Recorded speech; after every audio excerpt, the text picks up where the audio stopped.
जय हिंद। कैसे आप सभी? उम्मीद करता हूँ अच्छे होंगे बेटा, और आप सभी की तैयारी बहुत अच्छे से चल रही होगी। तो फिर से आपका एक नए धमाकेदार वीडियो में स्वागत है। इस वीडियो में बेटा हम लोग समझेंगे कि ट्रांसफार्मर से रिलेटेड जितने भी आंकिक प्रश्न हैं उन्हें हम लोग बहुत ही यहाँ पे आसानी से समझेंगे। देखिए बेटा, जो ट्रांसफार्मर है इसके प्रकार, रचना, कार्य विधि, सूत्र, परिणमन अनुपात क्या होता है बेटा, इस पे डिटेल में वीडियो हम आपको दे चुके हैं। वो वीडियो आप देख लें, ठीक है, आपको चैनल पे मिल जाएगा। यहाँ पर देखिए बेटा, समझिए कि ट्रांसफार्मर में बेटा दो कुंडलियां होती हैं, एक प्राथमिक कुंडली और द्वितीय कुंडली। देखो बेटा, यहाँ पर ये बात आपके समझ में आ जाएगी तो फिर बहुत ही आसानी से आप प्रश्नों को सॉल्व कर पाएंगे। यहाँ क्या है, ये प्राथमिक कुंडली और ये द्वितीय कुंडली, ठीक है ना। तो प्राथमिक कुंडली में प्रेरित विद्युत वाहक बल है, उसे हम यहाँ पे ईपी से दिखाया है, और द्वितीय कुंडली के लिए प्रेरित विद्युत वाहक बल है वो ईएस से दिखाया है। प्राथमिक मतलब प्राइमरी, तो इसलिए यहाँ पे बेटा पी लगा है। सेकेंडरी मतलब द्वितीय के लिए एस लगा है, ठीक है ना।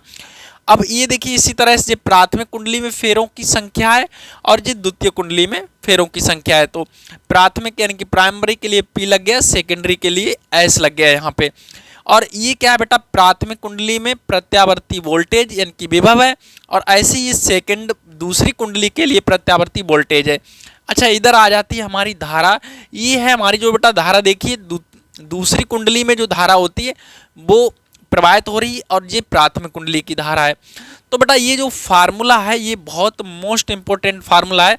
इसका बेटा आप स्क्रीनशॉट ले लीजिए। यहाँ पे अभी हम इसे हटा देंगे ना, इसका स्क्रीनशॉट लीजिए, और इसी को बोलते हैं बेटा परिणमन अनुपात बोलते हैं। मतलब इसी में से जो क्या है, ये सारा परिणमन अनुपात हो जाएगा। या तो IP बटा IS कर दिए, या VS बटा BP कर दिए, या NS बटा NP, या फिर ES बटा EP कर दीजिए। तो ये परिणमन अनुपात के बराबर हो जाता है, इसे R से प्रदर्शित करते हैं। और देखिए बेटा, दूसरा बात क्या है यहाँ पे, दूसरा बात ये है कि जो ट्रांसफार्मर की जो दक्षता होगी उसके लिए फार्मूला यहाँ पे है, ये है निर्गत शक्ति और निवेशी शक्ति। निवेशी शक्ति का मतलब प्राथमिक कुंडली से जितनी भी शक्ति यहाँ से प्राप्त होती है उसे वो होती है निवेशी शक्ति, और दूसरी कुंडली से जो हमें शक्ति मिलेगी वो होगी हमारी निर्गत शक्ति। तो निर्गत शक्ति बटा निवेशी शक्ति इंटू यानी कि 100%, तो हमारी जो दक्षता है बेटा वो यहाँ पे परसेंटेज में हमको मिल जाएगी। देखिए बेटा, कोई भी ट्रांसफार्मर अगर आदर्श ट्रांसफार्मर है तो उसकी दक्षता वो होगी, वो 100% होगी। इन सारी बातों को हम बेटा आपको पिछले वीडियो में समझा चुके हैं, ठीक है ना। अगर वो वीडियो आपने नहीं देखा है तो वो आप जरूर देखें बेटा, उसमें बहुत सारी जानकारी है, ठीक है ना। यहाँ पर देखिए बेटा, इस फार्मूले को याद करना बहुत कठिन नहीं है। यहाँ पर देखिए, थोड़ा सा अगर गौर से देखिए कि देखिए सारे एस ऊपर हैं, यानी कि ENB का केवल जो I है ना धारा, उसका P केवल है वहाँ पे। मतलब जो, और इधर आइए, इधर सारे P हैं लेकिन धारा है उसका एस नीचे। तो यानी कि जो धारा है वो यहाँ पर इस तरह से व्युत्क्रमानुपाती हो रही है, यानी कि प्रेरित विद्युत वाहक बल, फेरों की संख्या, प्रत्यावर्ती वोल्टेज, ये सारे के सारे बेटा सेम बैठे हुए हैं। यानी कि ये सारे ऊपर सेकेंडरी कुंडली के आ रहे हैं, ये प्रथम कुंडली के आ रहे हैं, जबकि धारा है वो उल्टी है। तो यहाँ पर आपको याद रखना है कि धारा है उसके लिए हम लोग पलट के रखेंगे, ठीक है ना। BS बटा BP, तो इसका IP बटा IS है। तो मतलब बेटा इसमें आपको ये एक फार्मूला लग रहा है, ये एक फार्मूला नहीं है, ये कई फार्मूले यहाँ पर छिपे हुए हैं। जो बात बेटा अगर आपने यहाँ पे समझ ली ना, तो ये बिल्कुल आप यहाँ से आसान, देखिए एक तो ये फार्मूला हो जाएगा, कभी कभी इन्हें बराबर रख लेंगे, कभी इन्हें बराबर रख लेंगे, कभी इसके साथ बेटा इसे रख लेंगे, कभी इसके साथ इसे रख लें। तो आप इसका बेटा स्क्रीनशॉट ले लीजिए, फिर हम बढ़ते हैं आगे, ठीक है ना। चलिए बेटा, देखिए अभी इस प्रश्न को हम लोग बहुत आराम से पढ़ेंगे और बहुत ही इजी तरीके से लगाएंगे। इसमें कह रहा है कि एक ऊंचाई ट्रांसफार्मर 220 वोल्ट पर कार्य करता है तथा यह लोड को 3 एम्पीयर की धारा देता है। प्राथमिक तथा द्वितीय कुंडली की संख्या, जो फेरों की संख्या वो कितना है, इतना, यानी कि प्राथमिक तथा द्वितीय फेरों की संख्या का अनुपात है 1:15 यहाँ पे। तो प्राथमिक कुंडली में धारा की गणना कीजिए। यहाँ पे बेटा समझिए, जैसे हमारा कोई ट्रांसफार्मर होता है, उसमें जो कुंडली लगी रहती है एक होती है, उसे बोलते हैं प्राथमिक कुंडली, और यहीं पर हमारा वोल्टेज लगा रहेगा, वो कितना लगा हुआ है, 220 वोल्ट। तो ये ट्रांसफार्मर 220 वोल्ट पे काम कर रहा है। अच्छा बेटा, जो दूसरी कुंडली लगी रहेगी यहाँ पे लगा रहेगा एक लोड प्रतिरोध, जो हमेशा दूसरी कुंडली पे यहाँ पे रहेगा, ठीक है ना। तो लोड रहेगा दूसरी कुंडली पे, तो इसमें 3 एम्पीयर की धारा प्रवाहित हो रही है। तो कहने का मतलब बेटा ये जो बता रहा है प्राथमिक कुंडली का जो विभव है वो कितना है 220 वोल्ट, यानी कि बीपी का मान है 220 वोल्ट। और दूसरी कुंडली में बेटा धारा है वो उसका मतलब हो गया आई एस, सेकेंडरी के लिए एस लगा दिया, आई एस का मतलब हो गया 3 एम्पियर, ठीक है ना बेटा, कोई दिक्कत नहीं होने वाली। अब देखिए प्राथमिक तथा द्वितीय कुंडली में फेरों का जो अनुपात है वो कितना है, मतलब एन पी अनुपात एन एस का जो वैल्यू है वो अनुपात कितना, यानी कि 1:15 यहाँ पे हो गया, ठीक है ना बेटा। अब हमें चाहिए क्या, प्राथमिक कुंडली में धारा की गणना कीजिए, मतलब आईपी हमें यहाँ से निकालनी। तो उसके लिए बेटा हमें बिल्कुल भी नहीं घबराना, क्योंकि हम लोग यहाँ पे जो रामबाण दिया है इसका बिल्कुल यहाँ पे फायदा उठाएंगे, ठीक है ना। कैसे उठाएंगे, देखिए अब हमारे पास फेरे हैं, इनमें अनुपात है ना, एन पी एन एस में वैल्यू दिया और आई एस का मतलब धारा भी दी, तो आई पी, तो हम इतना सूत्र इसमें से काट लेंगे और हमारा देखिए बेटा ये एक्स्ट्रा बच जाएगा, इसकी कोई ज़रूरत भी नहीं पड़ रही बीपी की, ठीक है ना। तो इतना हम लोग एक्स्ट्रा काट लेते हैं उधर से, तो एन एस बटा एन पी बराबर आई पी बटा आई एस। हमने बोला था ना आपको, ये एकदम बिल्कुल रामबाण की तरह काम करेगा, हमारे बहुत सारे इसमें से प्रश्न लग जाएंगे, तो इसका बेटा आप स्क्रीनशॉट जरूर ले लें, अभी आपको आ जाएगा, ठीक है।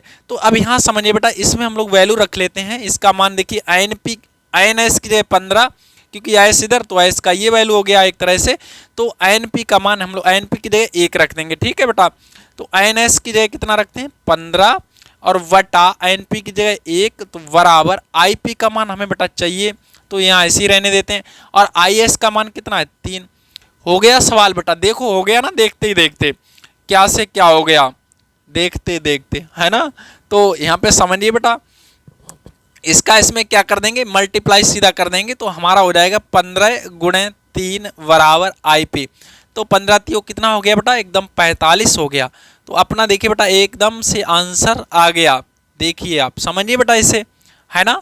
तो ये जो धारा है प्राथमिक कुंडली में कितनी धारा, यानी कि 45 एम्पियर की जो करंट है वो हमारा इसमें फिल होगा प्राथमिक कुंडली में। तो चलिए अब हम बढ़ते हैं बेटा अगले प्रश्न की ओर। इस प्रश्न को बेटा समझिए, ये थोड़ा सा आपको भ्रमित करने के प्रयास में है। कह रहा है कि 240 वोल्ट के प्रत्यावर्ती मेंस से जोड़े गए एक आदर्श ट्रांसफार्मर की निर्गम वोल्टता 24 वोल्ट है। इस ट्रांसफार्मर को 24 वोल्ट 24 वाट के बल्ब के प्रदीपन के लिए प्रयोग करने पर परिपथ की प्राथमिक कुंडली में धारा की गणना कीजिए। कहने का मतलब बेटा यहाँ पे थोड़ा सा समझिए कि जो ट्रांसफार्मर है वो 240 के प्रत्यावर्ती मेन से जोड़ा गया, तो यानी कि जो प्राथमिक कुंडली का वोल्टेज है वो कितना है 240 है यहाँ पे, ठीक है ना बेटा। तो इसके लिए बीपी जो हो गया वो कितना हो गया 240 वोल्ट हो गया, ठीक है। अब इस ट्रांसफार्मर की निर्गम वोल्टता, यानी कि बाद में हमें दूसरी कुंडली के लिए कितना वोल्टेज दे रहा है, ये हो गया हमारा VS। तो VS हमारा हो गया बेटा यहाँ पे 24 वोल्ट, राइट। अब इसमें बेटा एक बल्ब जुड़ा हुआ है, इस बल्ब के बारे में बता रहा है कि इतने वोल्ट और इतने वाट का बल्ब जुड़ा हुआ है।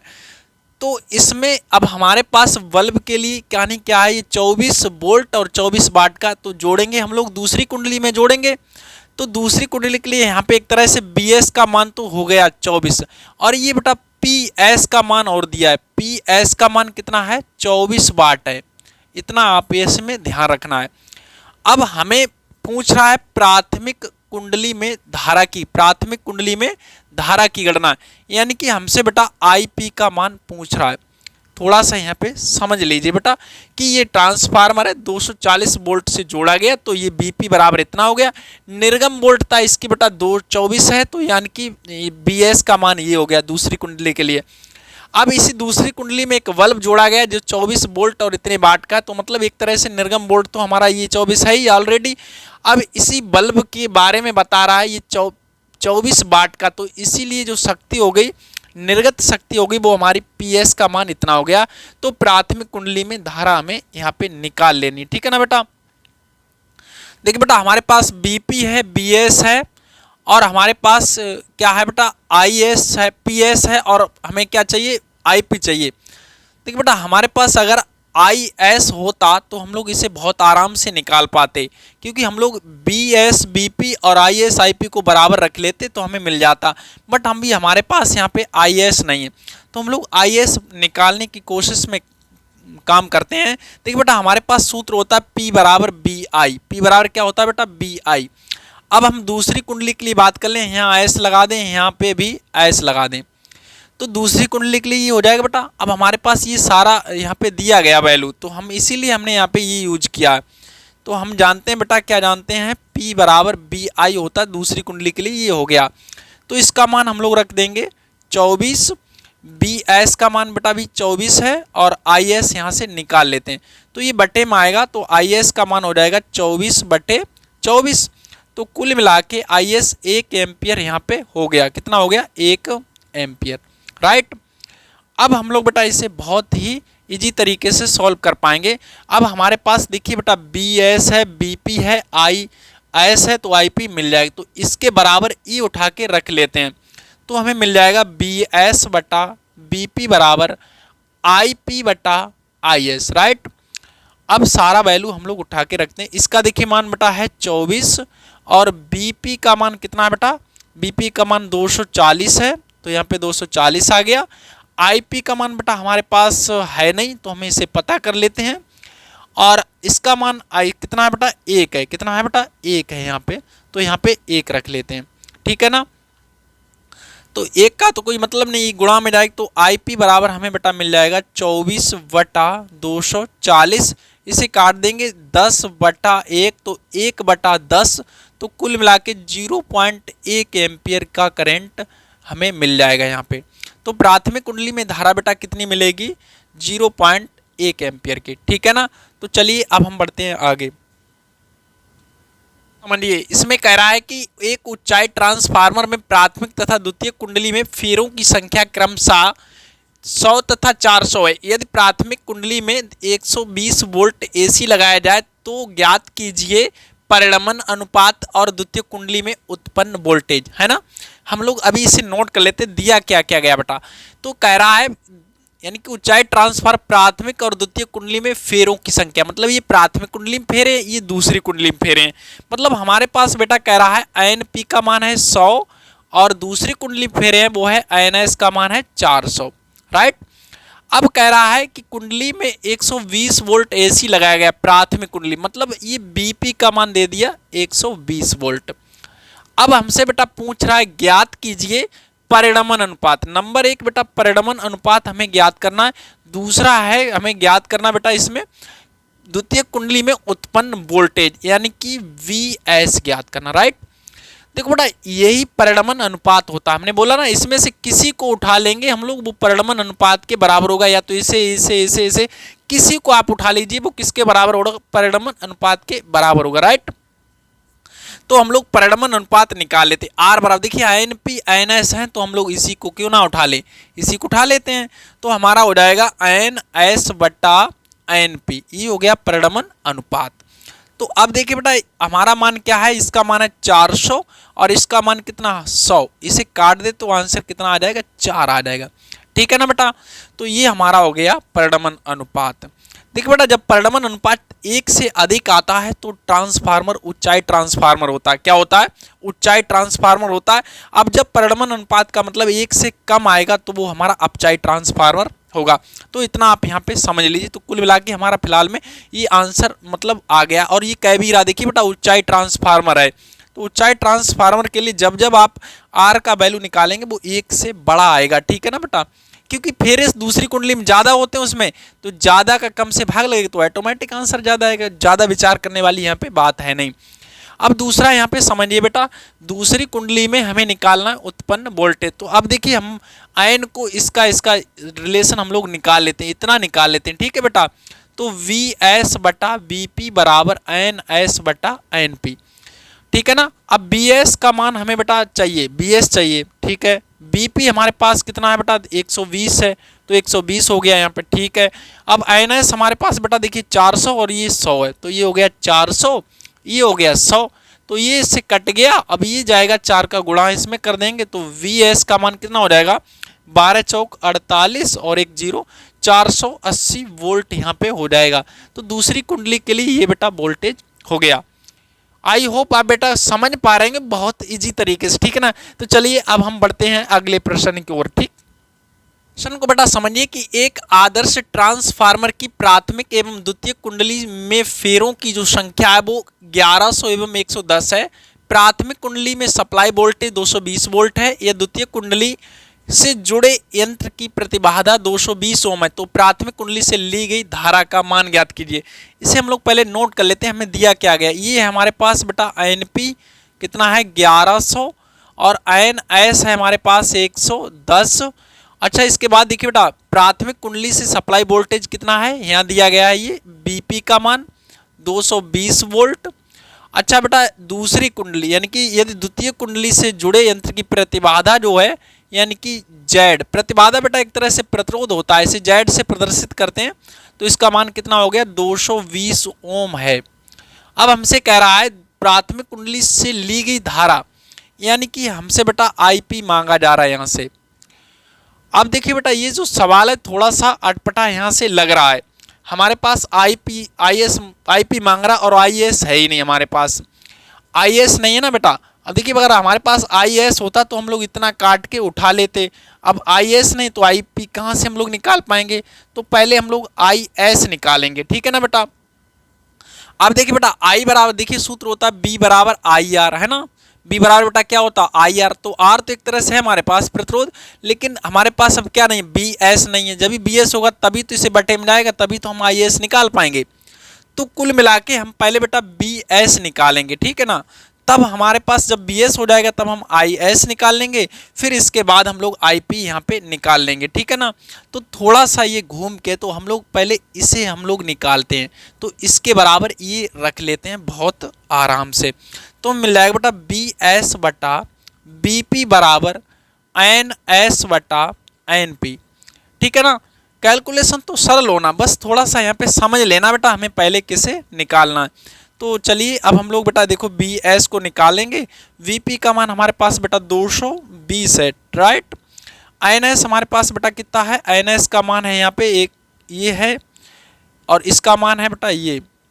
अब इसे सॉल्व करिए तो ये हमारा गुणा में चला जाएगा, तो हमें बेटा मिल जाएगा यहाँ से बी एस बराबर 110 बटा थोड़ा सा एन पी का मान कितना 1100 है, यहाँ पे 1100 करिए 1100 और गुणा में जब मल्टीप्लाई में आ जाए यहाँ पे चले गए इस तरह से।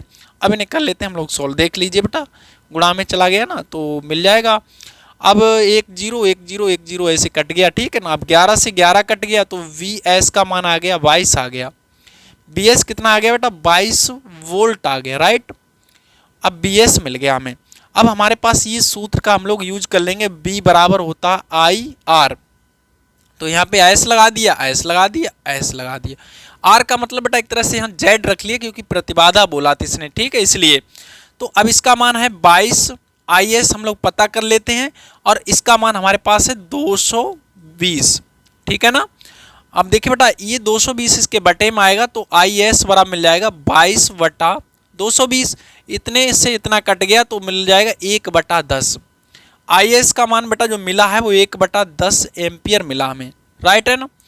अब चलिए अब हमारे पास तो सब कुछ बेटा आ गया है, तो अब हम लोग इसे फिर से उठा लेते हैं। तब हमारा मिल जाएगा इधर से एन एस बटा एन पी बराबर आई पी बटा आई एस। तो हमें आई पी चाहिए तो आई एस इसके गुणा में आ जाएगा, तो आई पी बराबर N S but N P into I S, right. अब सारा वैल्यू यहाँ पे हम लोग रख लेते हैं। एन एस का मान बेटा कितना है 110, इसका मान है 1100 और इसका मान बेटा कितना है 1/10 है। तो ये हो गया 1/10। तो एक जीरो से एक जीरो कैंसिल हो गया, 11 एकन 11, ये बेटा कट गया 11 एकन 11, तो बटा हो गया 100। तो कुल मिला के अपन लोगों को यहाँ से मिला आई पी बराबर 1/100। तो जब इसका भाग लगाओगे तो मिल जाएगा 0.0 और कितना 1, इतना मिल जाएगा बेटा यहाँ से 0.01 एम्पियर। तो ये हमें धारा मिल गई, प्राथमिक कुंडली के लिए धारा हो गई। आई होप बेटा आपको वीडियो पसंद आया तो लाइक करिए और दोस्तों में शेयर करिए। तो चलिए मिलते हैं अगले वीडियो में, तब तक के लिए अपना ख्याल रखिए। जय हिंद।